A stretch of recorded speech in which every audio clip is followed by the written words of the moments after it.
Para esta ocasión tenemos digamos, un cambio un poquito en los temas, y es que definitivamente el tema de la resistencia bacteriana, del control, del uso adecuado de antibióticos, de todo esto que a todos nos interesa mucho, que son los programas, ¿cierto?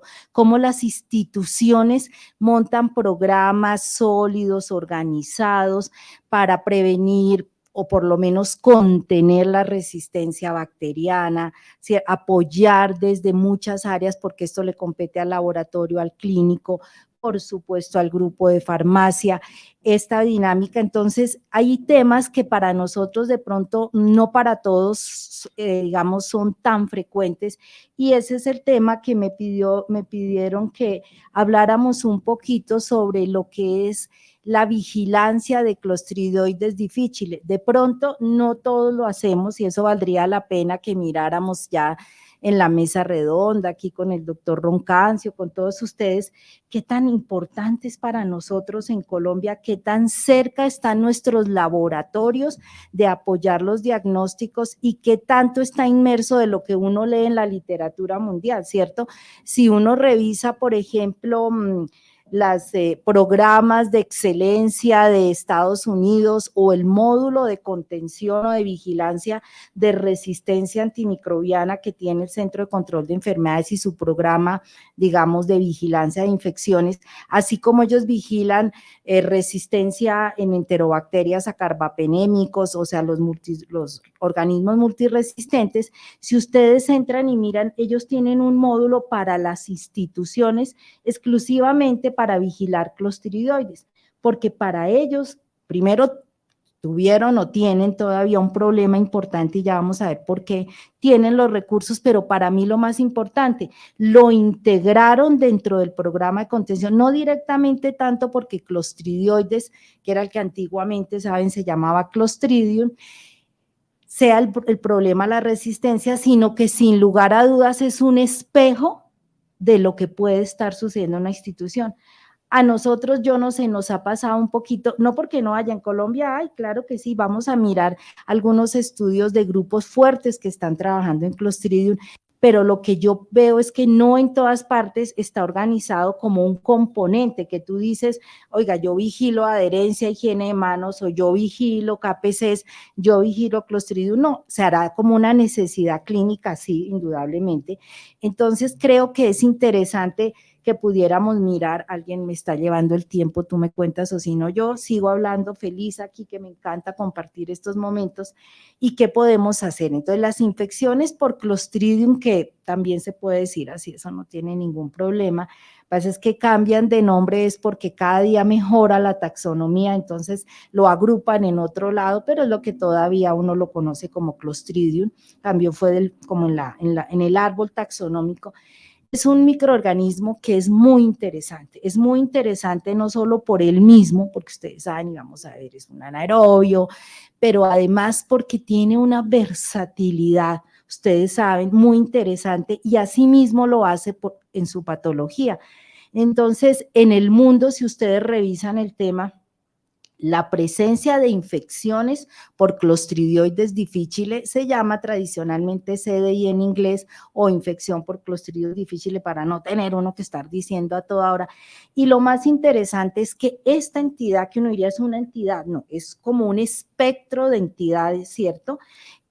Ha sido un problema de salud pública emergente de hace unos años, y en Europa, por ejemplo, en Estados Unidos, se ha vuelto un dolor de cabeza, sobre todo hace unos años, cuando emergió con más fuerza por circulación de cepas, digamos, más virulentas, y se convierte en un problema de salud pública en la medida, no solo que puede tener un amplio espectro de infecciones, porque miren, pueden estar causando infecciones asociadas a la atención en salud, aumentando eventualmente la mortalidad, por supuesto la morbilidad, e incluso está fuera del hospital también. Entonces, en este momento tenemos una interfase donde uno puede tener clostridioides e infección por Clostridium difficile que esté en el hospital, o que esté en la comunidad, o que venga de la comunidad y llegue al hospital. Pero si nos centramos en aquella donde nosotros, estando en el ámbito hospitalario, aparece un paciente que no estaba infectado, ¿cierto? Que podríamos decir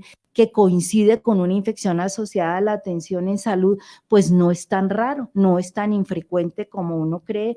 Los que llevan series dicen que hasta 10 casos por 10.000 días de paciente pueden estar generando un costo, un impacto, por supuesto, y es, por supuesto, la primera causa de diarrea asociada a la atención en salud. Y ahí viene mi primera elucubración. Oiga, nosotros vigilamos las diarreas, como igual que somos obsesivos de los dispositivos, ¿cierto? No se nos pasa una bacteremia asociada a catéteres, pero no, las bacteremias, pero nosotros, digamos, integrar, y lo digo por experiencia cuando hablo con mis residentes, les digo, busquemos diarreas, ¿cierto? A veces no es tan fácil dependiendo de la fortaleza que tengan los sistemas y se podrían estar pasando, obviamente, todas las diarreas no son de causa infecciosa en pacientes que están sometidos a muchísimos más medicamentos, a muchísimas otras causas, pero como causa infecciosa es la primera, digamos, causa asociada a la atención en salud, por lo menos en los Estados Unidos. Y cada día los países que vigilan están viendo ese aumento ahí de ese mismo cuadro, pero a nivel de la comunidad, con una amplia gama. O sea, uno puede tener nuestro clostridoides en nuestro intestino, en una forma, digamos, avirulenta de resistencia, ¿cierto? Y por muchas cosas hacerse en forma vegetativa, dejar de estar esporulado, ¿cierto? Y causar desde infecciones leves, moderadas la mayoría, hasta severas, que eran las que nos enseñaban cuando estábamos en la universidad, la famosa colitis pseudomembranosa, y uno contestaba por el uso de antibióticos. Pues yo nunca vi una o dos, pero no es eso, es un amplio espectro de una misma enfermedad que puede incluso llegar a producir lesiones severas en el colon e incluso la muerte. Entonces, con este espectro tan grande de infecciones causadas por esta bacteria, que si ustedes miran los anaerobios, este es un anaerobio estricto. Estos anaerobios, que son bacilos gram positivos, como muchos de los bacilos anaerobios, tienen una gran ventaja evolutiva sobre otras bacterias. Es que ellos, cuando las condiciones del medio, los nutrientes, no son los más adecuados, ellos se crean unas estructuras que se llaman esporos. En esos estados de espora, ellos pueden estar quieticos, de ahí no les pasa nada, pueden sobrevivir en las superficies, en el aire, en las habitaciones de los pacientes, porque ustedes saben que las formas de esporas son incluso resistentes a los sustancias que usamos común y corriente, por ejemplo, para la desinfección de superficies, algunos, o incluso para la asepsia de nuestras manos. Y ahí pueden estar mucho tiempo, pero cuando llegan al intestino, que pueden estar ahí, ¿cierto? Ellos pueden, por muchas condiciones que vamos a ver ahora, y ese es el objetivo de esta charlita, es entender cuando uno le hace algo que le cambia ese ambiente, y ese es el uso de antibióticos, qué es lo que pasa en ese intestino que hace que esa bacteria que podría estar ahí ocasionalmente pueda llegar a ser un proceso invasivo, un proceso como los que estamos mirando. Esta bacteria no es nueva, miren que ya tiene cuántos años, va a cumplir un siglo de haberse descrito, pero es en el año 78, relativamente nuevo, yo ni digo porque para mí ya eso es ayer, se comienzan a describir esos casos de infecciones severas asociados a pacientes que se les habían dado, además de otros medicamentos, pues antibióticos, y ustedes ya saben que hay una amplia gama de medicamentos, como lo más actualmente, como los inhibidores de las bombas de protones y otros que pueden estar asociados a estos cuadros. En el año 2001, aproximadamente, pasa algo en el mundo, y es que ciertos países, Estados Unidos, Europa, en Latinoamérica, Suramérica, Costa Rica tuvo brotes, otros países, Chile ha tenido, comenzaron a informar que había aumento de casos, pero cuando les hicieron ya con las herramientas de la biología molecular que nos cambiaron el mundo, ¿cierto? Cuando lo tipificaron, vieron que esta bacteria tenía como un clon, una variante específica que venía de Estados Unidos, un prototipo, y que tenía ese ribotipo O27 que clásicamente lo asociaba a una cepa hipervirulenta, y que además se detectó que tenía resistencia a antibióticos como las quinolonas, y eso fue lo que disparó la alarma en el mundo, en los países, para comenzar a vigilarlo en ese tiempo. ya vemos entonces cómo a partir de ahí ya digamos, comienza también un auge de los métodos diagnósticos, porque sin los hospitales no tenemos el estándar de oro de hacer cultivos y mirar la actividad de la toxina, o sea, que es un anaerobio que su toxicidad la da la capacidad de tener toxinas, de expresarlas, de tenerlas codificadas, de sacarlas y de expresarlas. La patología la causa la acción de las toxinas. No todos tienen las dos toxinas o la tercera toxina, que se llama binaria, que es como que tiene componentes genéticos de la A y de la B. Y esta bacteria, entonces, cuando puede expresar esas toxinas, es que tenemos más posibilidad de detectarla ahora con los métodos, ¿cierto? Pero sobre todo relacionarla con los cuadros clínicos. Ya ahora tenemos los avances de la PCR, ustedes saben, que detecta estos genes de la toxina que pueden estar presentes, pero no quiere decir necesariamente que el paciente tenga el cuadro clínico. Entonces el reto es aún mayor porque por un lado tenemos herramientas diagnósticas que antes de pronto no teníamos, pero que hay que saberlas interpretar dentro de lo que les digo, cuadros, programas completos, más allá de solamente la identificación. Entonces, es una bacteria que tiene muchas cosas interesantes. Cuando uno mira la carga de la enfermedad y uno lee los artículos, dice, sí, claro, es importante, hay países que obviamente tienes un dolor de cabeza. Esta es una revisión sistemática de la literatura que aparece el año pasado, entonces cuando preparé la charla, no, pues estamos al día porque están que hacen metaanálisis, están que hacen revisiones de la literatura, de pronto no con el boom que ya vimos, pero que sí es importante, y si ustedes miran países como Estados Unidos, miren la carga de enfermedad que tienen en lo verdecito que está lo hospitalario y en lo comunitario. Europa tiene un buen sistema de vigilancia. Hay países, es muy heterogéneo, ese es el siguiente mensaje. Uno no puede decir que porque tales tienen, yo tengo igual. Son muy heterogéneos, probablemente determinado por muchos factores, los tipos de pacientes, el consumo de antibióticos, los sistemas de vigilancia, la detección, pero Estados Unidos, que tiene un módulo y que lo busca, pues tiene una tasa alta de carga de enfermedad, tanto primaria, porque además el dolor de cabeza ahorita es que nuestros pacientes recurren, vuelven otra vez con Clostridium. El Clostridium es muy, como todo anaerobio, tiene una versatilidad muy grande, este tipo de microorganismo, entonces ya se habla de la enfermedad primaria o de la enfermedad recurrente, y ustedes ven cómo entonces hay una diversidad de datos dependiendo de los países. España tiene hartas, miren, tienen tasas altas, habrá países que tengan más, miren, en este estudio Polonia, y obviamente otros países como Australia tienen menos. Cuando uno dice, ¿y qué pasa ¿Y qué nos pasa a nosotros? En Latinoamérica no hay, digamos, redes tan fuertes como tiene la Unión Europea o el mismo sistema, pero sí hay información, digamos, más puntual. Nosotros en Colombia no tenemos dentro del sistema de vigilancia un módulo de clostridioides. Muchos hospitales tampoco lo tienen dentro de su prioridad, entonces nosotros estamos un poquito ciegos de cuál es el verdadero impacto para nosotros, pero obviamente circula y obviamente hay países que tienen mucho mejor, digamos, información. Ahora, ¿qué ha pasado en el tiempo? Es el otro fenómeno interesante, lo que yo les decía, a raíz de la circulación de estas cepas hipertoxigénicas que comenzaron a circular, hay países que tuvieron importantes incrementos de la carga, o sea, la incidencia ya de la enfermedad por clostridioides, pero hay algunos que pareciera, según estos datos, que han llegado como a una estabilización o bajar un poco, y no sabemos realmente esto que pensábamos que era el gran boom, sigue siendo, claro que es importante, pero los datos dependerán mucho, como les decía yo, de los países, pero con tasas de todas maneras de incidencia que son importantes, sobre todo teniendo en cuenta lo que puede significar otros factores.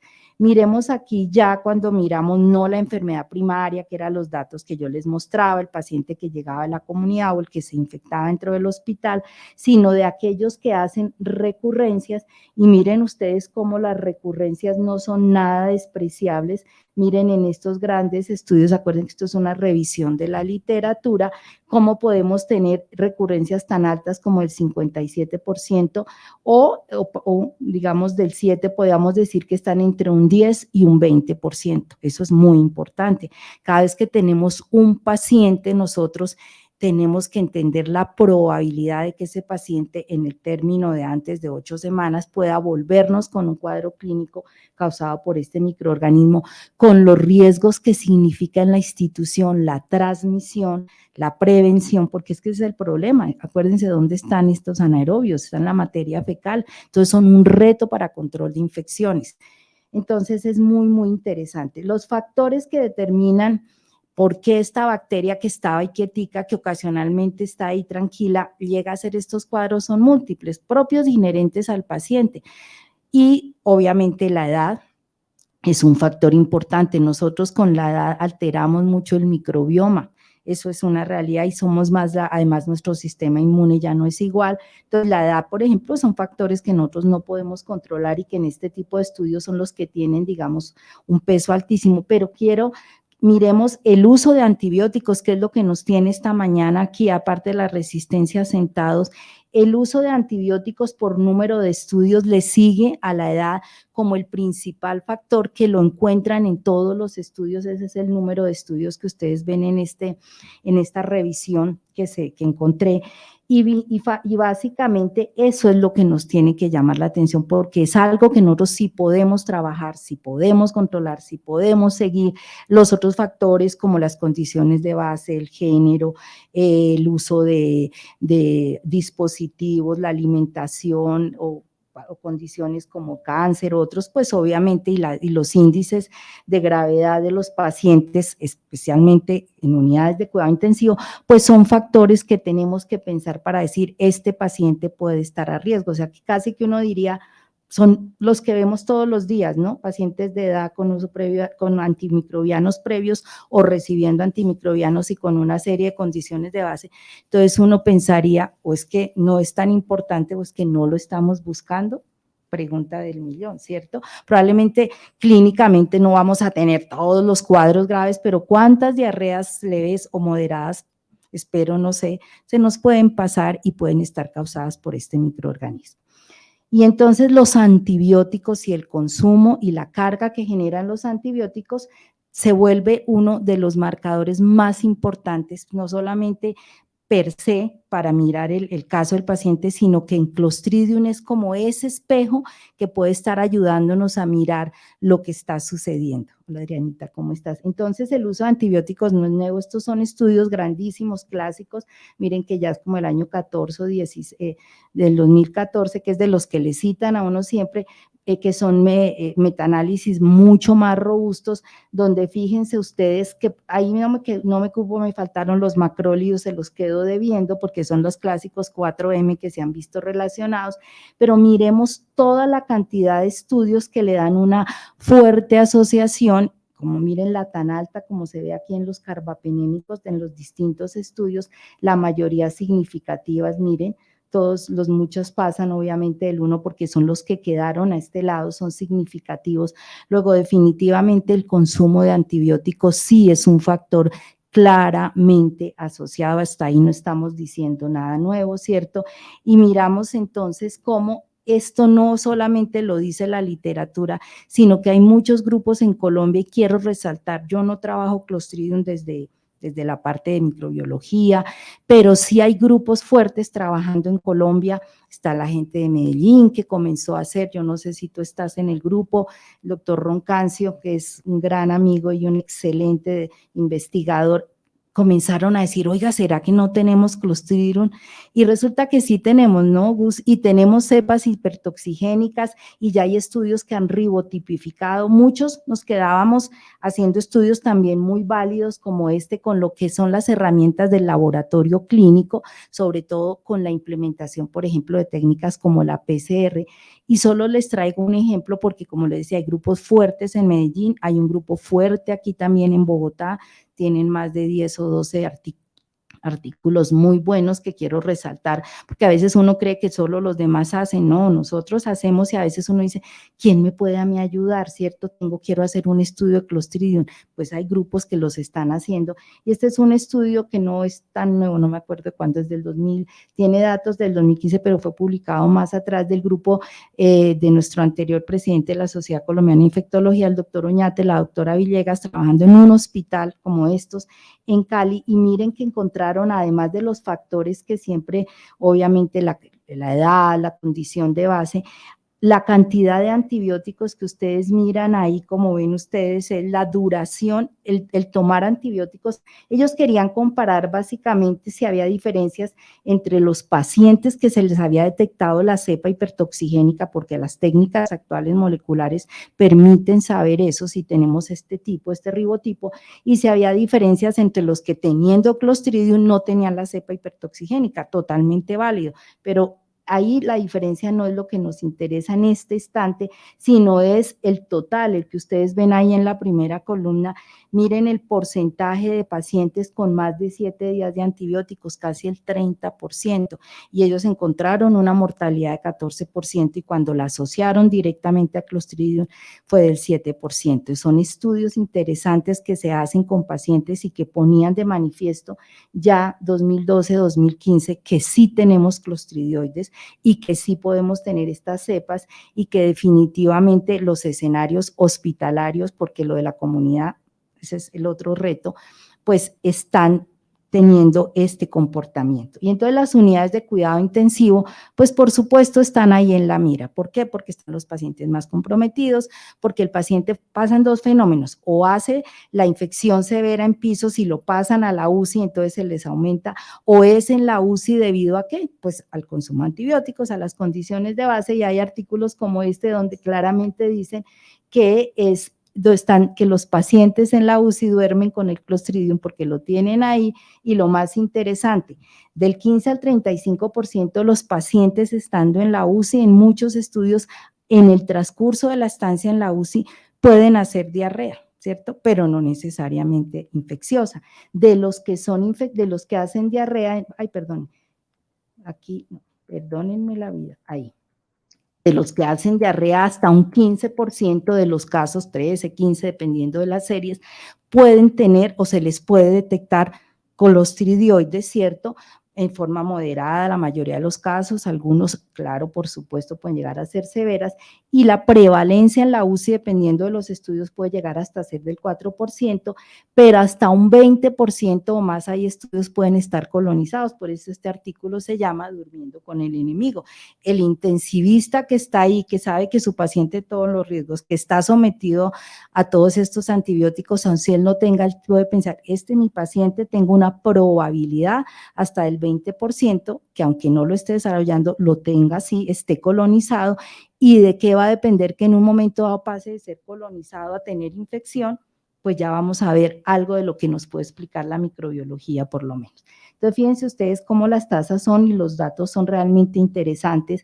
De este mismo trabajo, ellos encontraron que desde antes de llegar el paciente a la UCI, miren las tasas en enfermedades severas o complicadas hasta el 39, o sea, claro, el paciente se pone tan mal que lo llevan a la UCI, y cuando son desarrollados propiamente a lo largo de la estancia en la UCI, podrían ser moderados en esos estudios hasta un 71, o severos o complicados a un 28. Probablemente nosotros, no lo sé porque no tengo tantos datos de Colombia, probablemente nuestros datos no son así, son estudios de Estados Unidos, pero eso no quiere decir que en un momento a nosotros sí no podemos dejar de pensar en este microorganismo y en cuántos de nuestros pacientes que pueden hacer incluso una diarrea leve. El problema es que si no la captamos, si no avisamos al comité, pues la transmisión se va a aumentar, y ese sí es un riesgo grandísimo que podemos tener. Entonces, el consumo de antibióticos se vuelve el principal protagonista, y les decía que los estudios de microbiología y de biología molecular han ayudado muchísimo a tener herramientas como la secuenciación. Cuando yo estoy en medicina o microbioma, yo no sabía ni que eso existía, ¿cierto? porque no teníamos secuenciaciones, no teníamos metagenómica. Ahora, ¿quién no habla de eso? Hacer microbioma, los que saben de laboratorio a mí dicen, doctora, eso es fácil, hagámoslo, eso hacemos metagenómica, cogemos la muestra y amplificamos, y yo, uy, hagamos metagenómica, y se puede hacer. Entonces, eso es lo que nos ha hecho abrir los ojos. Les decía, es uno de los estudios del Grupo Bogotá, del doctor Patarroyo, que están muy interesante, todos están publicados, y al que le interese el tema son complejos, pero le ayudan a uno a entender. Entonces, el papel del antibiótico es sin lugar a duda muy importante, pero ¿qué es lo que sucede y quisiéramos establecer? Es cuando ustedes tienen sus pacientes sometidos a una terapia antimicrobiana, lo que debemos pensar es que automáticamente el uso de cualquier antibiótico va a tener, ya lo sabemos, estamos pagando un precio, y el precio es ecológico, además de todo lo demás, que no es el tema de nuestra charla. El precio ecológico que estamos pagando es lo que se denominan las famosas disbiosis. Todo ese mare magnum, ustedes saben que en el intestino tenemos bacterias, ¿cierto? Tenemos arquea, que arquea no son bacterias, son unicelulares, pero no son bacterias, se parecen, pero tienen cosas también como de eucariotas, pero también tenemos eucariotas, ¿cierto? O sea, tenemos hongos, tenemos parásitos, ¿cierto? Entonces, todos conviven y tenemos muchos géneros y taxas que no causan patología. Eso es lo grave aquí. Esos que nosotros decimos que vaya a aumentarse solamente una E. coli o una Klebsiella, no, se nos está alterando esa armonía, ese respeto ecológico que tenemos, y entonces se reducen esas poblaciones. No sé si a ustedes les gusta el tema del microbioma, entonces hablamos de los famosos Firmicutes, hay 80 nombres dificilísimos de pronunciar, pero son ese grupo de taxas de microorganismos que son, comillas, benéficos, y ya vamos a ver por qué, como este grupo que les estoy diciendo. ¿Por qué? Porque en esa armonía que hay en el intestino, muchas de estas bacterias, ¿qué es lo que hacen? Compiten por los nutrientes. Estos famosísimos que vamos a ver ahorita son unos duros, estas bacterias, para degradar ciertos carbohidratos que producen otras, degradan el ácido oxálico, cambian metabolizan, por ejemplo, ciertas sustancias, y esos metabolitos, por ejemplo, inhiben la capacidad que tiene el Clostridium de volverse, dejar de estar esporulado y volverse una forma de bacteria activa. Por eso estos son los microorganismos, comillas, benéficos. Entonces, cuando se pierde esa homeostasis, que es lo que está aquí dibujadito, y es lo que uno dice, aquí se explica qué es lo que estamos haciendo cada vez que prescribimos un antibiótico, ¿cierto? Entonces, si ustedes miran, lo que estamos favoreciendo es un estado de disbiosis, de pérdida de ese equilibrio donde todos nos respetamos, y el resultado de eso es también un proceso inflamatorio. Entonces, si ustedes ven aquí esta bolita de arriba moradita, esa es la bacteria cuando está esporulada, y si ustedes ven abajo como en ese triangulito, es como si hiciéramos un zoom de lo que está pasando. Ahí tenemos en verdecito los famosos Firmicutes, de los cuales les hablaba yo, que ellos tienen esa capacidad de desdoblar estas sustancias, de transformar estos ácidos y producir unos metabolitos que inhiben la capacidad que tiene Clostridium de pasar a una forma vegetativa, o sea, de activarse, digámoslo así. ¿Qué pasa cuando damos antibióticos? Por ejemplo, eso ya está claramente descrito, estas poblaciones de Firmicutes bajan muchísimo. Entonces se deja de existir esa competencia por nutrientes y le damos la oportunidad a Clostridium. Pero además bajan los bacteroides, y eso es otro fenómeno que también ya claramente se ha visto, que también favorecen la persistencia y el paso de esta bacteria a volverse activa. Cambian incluso los hongos y los protozoarios, que también se ven involucrados. Entonces, esta pérdida que está aquí ejemplificada de todo lo que nosotros hacemos cuando damos antibióticos, el resultado final es una disbiosis, un aumento de Clostridium y un proceso proinflamatorio intestinal con todo lo que esto conlleva. Entonces es muy interesante todo, y todos estos estudios que son mucho más complejos, yo los cuento muy sencillos, se han podido hacer gracias a las herramientas moleculares. Y ya es claro, entonces, ¿quién no habla de microbioma, cierto? Entonces, que si uno es gordito es porque tiene tal, que si uno está deprimido, porque ustedes saben que hay comunicación directa, ¿cierto? Con el cerebro. Entonces, la microbiota, nosotros somos una célula humana por 10 bacterias, o sea, nosotros somos ahí los que estamos de paso, los intrusos. Nosotros vimos la última definición de ser humano, ¿cuál es? Somos un multiorganismo. Y a nosotros se nos olvida, nosotros creemos que estamos allá. Máximo decimos, estamos tratando esa E. coli que está causando la bacteria, esa KPC que se nos escapó del intestino y se fue. No, eso es muchísimo más complejo, somos un multiorganismo. Entonces, teniendo en cuenta esto y la importancia de los antibióticos, ojalá todos fuéramos más conscientes de cómo debemos vigilar. Los antibióticos son maravillosos, si los necesitamos, los tenemos que utilizar, pero entonces es muy importante que ojalá pudiéramos contar con sistemas de detección temprana de todos estos fenómenos. Y el paso siguiente es mirar si primero si tenemos un problema, si realmente tenemos herramientas, o sea, la parte clínica, control de infección es fundamental. Les voy a contar, por ejemplo, este es para mí el modelo europeo. Los modelos europeos me gustan mucho, son como más manejables para uno aquí en Latinoamérica. Ellos tienen la Sociedad Europea de Microbiología, inició en el año 2000, bueno, lo consolidó en el año 2015, fíjense que esto es relativamente nuevo, un sistema europeo para vigilar qué pasaba, pasan de un país a otro, llegan con diarrea, se van con diarrea, qué es lo que está pasando. Entonces crean en la página, que es este que les mostré, un sistema de vigilancia que tiene básicamente estos componentes que ustedes ven aquí, el más importante, ¿a qué llamamos infección por Clostridium difficile? No es que el paciente tuvo un episodio de diarrea, no, eso no es diarrea ni es un episodio, tienen que generarse claridad, tiene más de 3 episodios en 24 horas, no tiene otro proceso, tiene clínica, cuánto hace que llegó de la comunidad, vamos al tercer día, etcétera, etcétera. Entonces, la definición de caso tiene que ser específica y eso vale para cada institución, ¿cierto? Lo segundo y muy importante, que es algo que probablemente hablaremos en la mesa, es hay que tener diagnósticos estandarizados. Yo trabajo en el laboratorio y cada vez veo que entre más posibilidades diagnósticas tenemos, porque hay molecular, porque hay monocromatografía, porque ya no solamente son ELISAs o cultivos, si no estandarizamos, si nos sentamos, PROA, control de infecciones, parte clínica, hacer los famosos algoritmos, pues cada uno va a estar haciendo algo. Y el problema es que los métodos estándar, que son los cultivos, y mirar la actividad toxigénica, eso no se hacen en un laboratorio clínico, eso es muy complicado.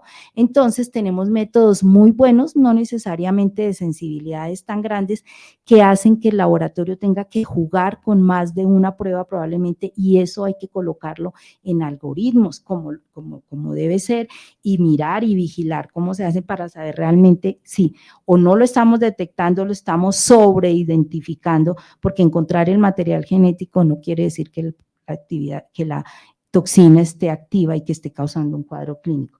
Por supuesto, tener adecuados numeradores y denominadores, buscar los pacientes y que todos datos de microbiología se lleven a hacer vigilancia para saber qué tipos están circulando en el país. Ellos tienen además, lo que les decía, ojalá todos nosotros en nuestras instituciones nos sentáramos a decir, primero tenemos un problema, no. Ellos, por ejemplo, lo manejan, por aquí estaba, donde había esta Glorita, listo, ellos lo manejan unido, PROA con comité de infecciones, ni siquiera tienen que solicitar, el comité de infecciones está siguiendo sus pacientes, cumple criterio, tiene una diarrea, no tiene otra causa, está en el día tal, solicitan los exámenes, entran al flujograma y fíjense cómo entonces, dependiendo de lo que cada institución haga, lo más importante es seguir algún flujograma claro que le lleve a uno a decir, como en este caso, vamos a arrancar con el caso, cumple el criterio, efectivamente tiene diarrea, vamos a tomar una muestra, la vamos a ponerle un nombre, es asociada a la atención en salud, es de inicio comunitario, es es una nueva, es una primaria o es una infección que ya se había presentado, y hacia el lado de allá encuentran ustedes las herramientas del laboratorio que nos permiten a nosotros acercarnos al diagnóstico. Entonces, para todos un mensaje, nos sentamos con el laboratorio, señor laboratorio, ¿usted qué podemos tener? Mire, doctor, aquí nosotros podemos tener una prueba que detecta las enzimas, las toxinas, perdón, a través de un ELISA, que tienen buenas, pero a veces no tienen toda la sensibilidad que querramos. Tenemos también pruebas moleculares, entonces no es que uno pide uno, el otro pide el otro, no. ¿Cómo vamos a establecerlo? Y eso es lo que ustedes conocen como los famosos flujogramas que van en 1 o 2 pasos. Hacemos primero una detección, digamos, de toxina, dependiendo de eso, podemos decir que si tiene y tiene la clínica y da positiva a otros, entonces agregamos entonces, si es necesario, en una segunda fase, una prueba, en este caso una confirmación. Podemos también tener otras pruebas como la GDH, que es un componente que tienen todos los clostridios, y podemos arrancar por esa, decir, no sabemos si es toxigénico o no, pero por lo menos sepamos que es clostridioide. Entonces, cada institución de acuerdo a lo que pueda. En Colombia ya están disponibles la mayoría de las pruebas, pero toca hacerles como espero un flujograma que lo podamos seguir y que podamos decir, ¿es un caso positivo o no es un caso positivo?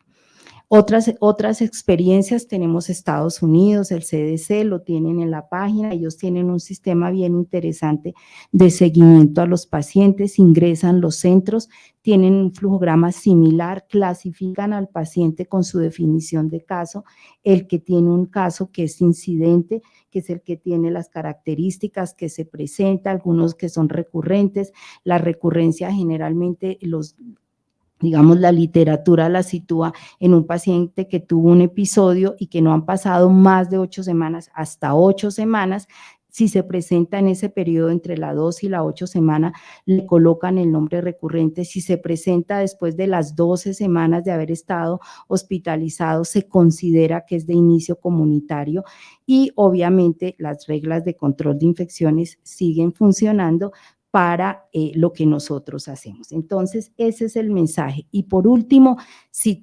conocemos el microorganismo, si sabemos y tenemos un sistema y sabemos que es un problema, el papel de los programas de gestión antibiótica, gestión diagnóstica y control de infecciones. Yo creo que esta es la patología donde se unen los tres, como ustedes no se imaginan. Y básicamente hay muchísimos artículos muy interesantes, les traje los últimos que encontré en la literatura, donde han modelado, dicen, ¿qué pasa cuando ustedes montan un programa que disminuye el consumo de antibióticos? Si el modelo dice que si uno implementa medidas y llegara a bajar un 52%, ¿cierto? Esta es la anterior, entonces les cuento, permítanme un segundito que ya voy a terminar. Y baja, perdón, un 50%, un 30%, eso va a tener un impacto en la disminución de las infecciones por Clostridium difficile.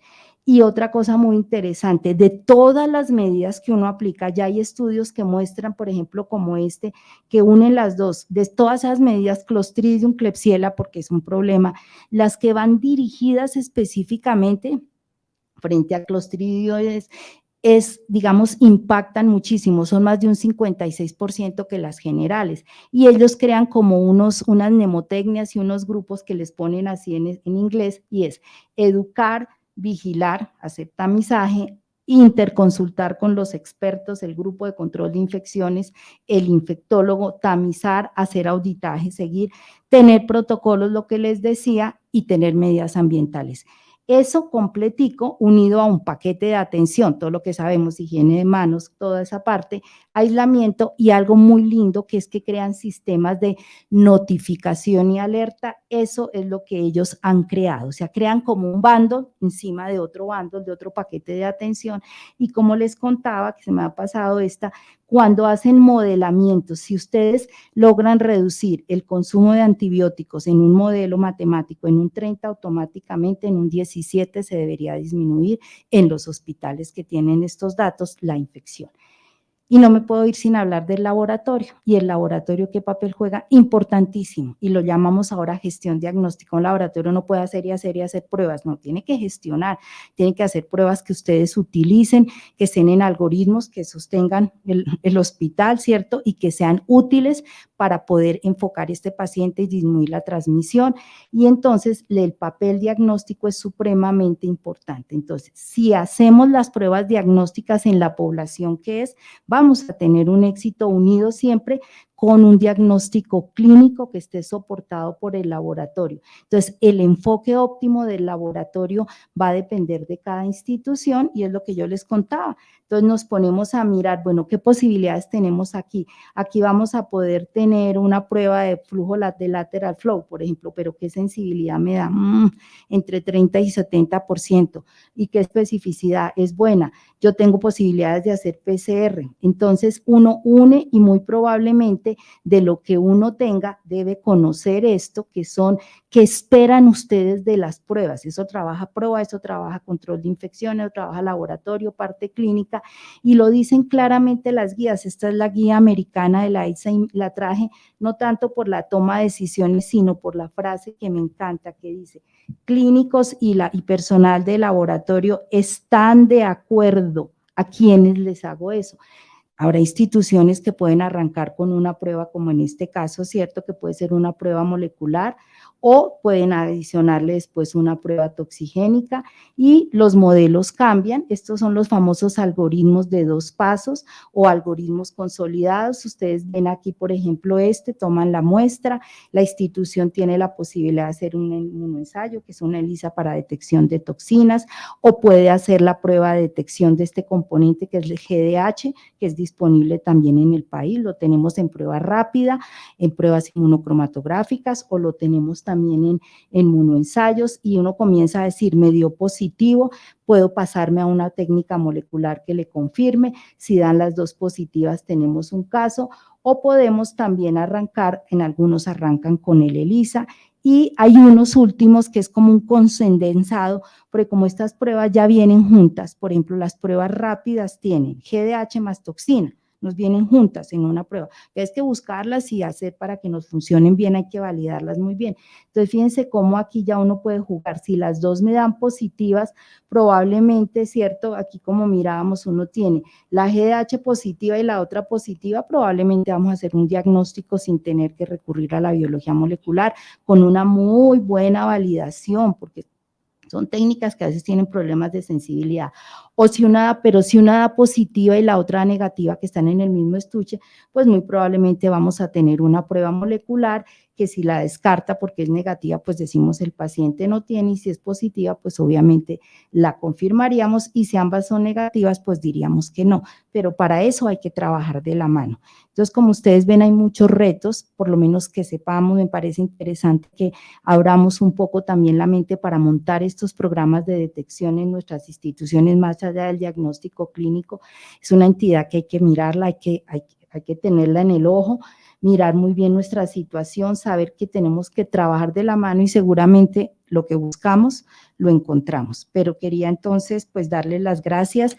Creo que es bueno que comencemos a pensar en hacerlo mucho más constituido, mucho más sólido y dependiendo de nuestra epidemiología local, llegar a poderlo tener como un componente de nuestros programas de vigilancia y de nuestros programas PROA. Muchas gracias.